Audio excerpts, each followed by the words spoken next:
Ever seen a Mexican wave at a sporting event? The effect is a pretty cool display that goes all around the stadium from one corner to the next. But no one had to move seats. All waves transfer energy from one point to another without transferring any matter.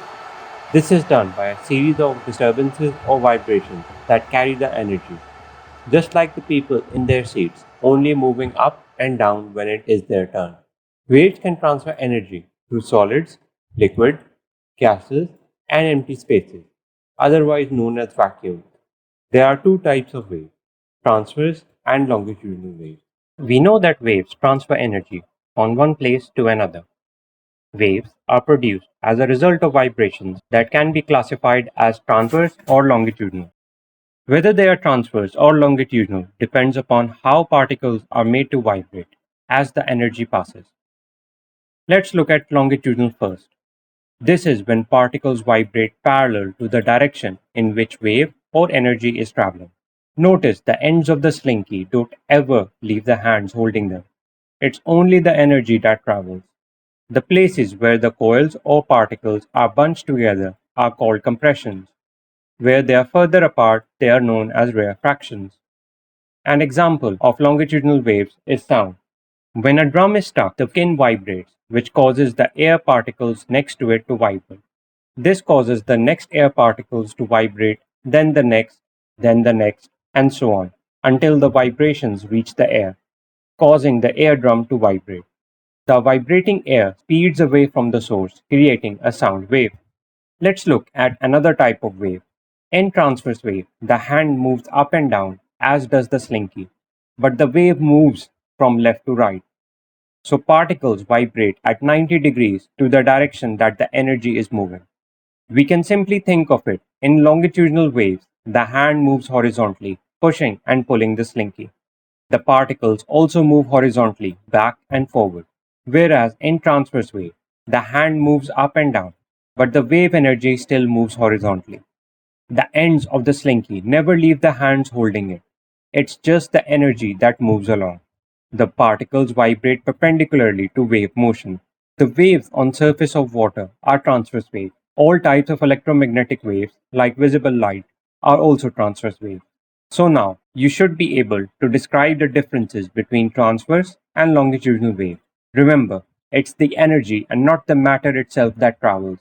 Matter is only temporarily displaced. Are sound waves longitudinal waves? Take this diagram and try to find out. Yes, sound waves are longitudinal waves.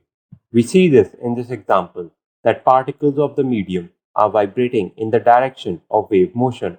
Sound waves are also called pressure waves because sound waves consist of repeating patterns of high pressure regions called compression and low pressure regions called rarefaction throughout the medium. The motion of particles in these regions is completely opposite.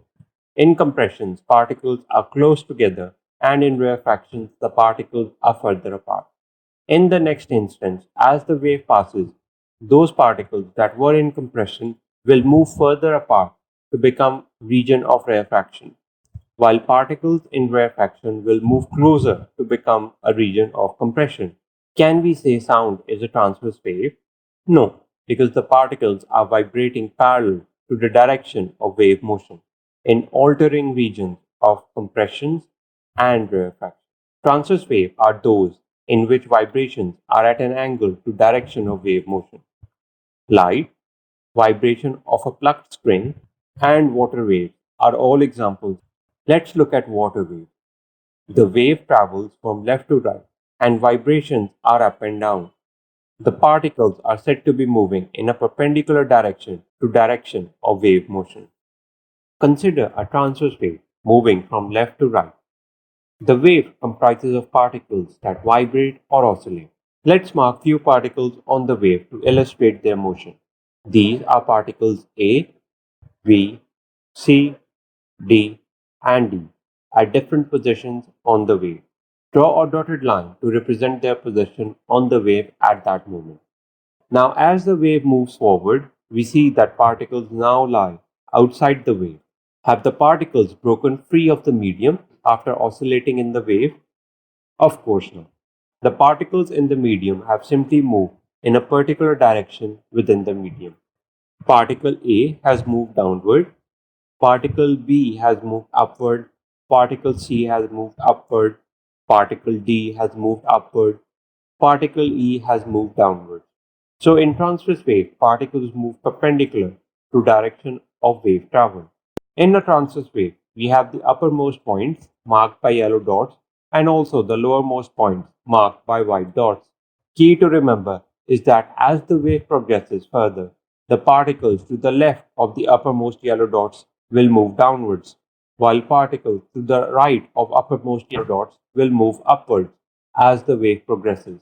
This concludes the motion of particles in a transverse wave.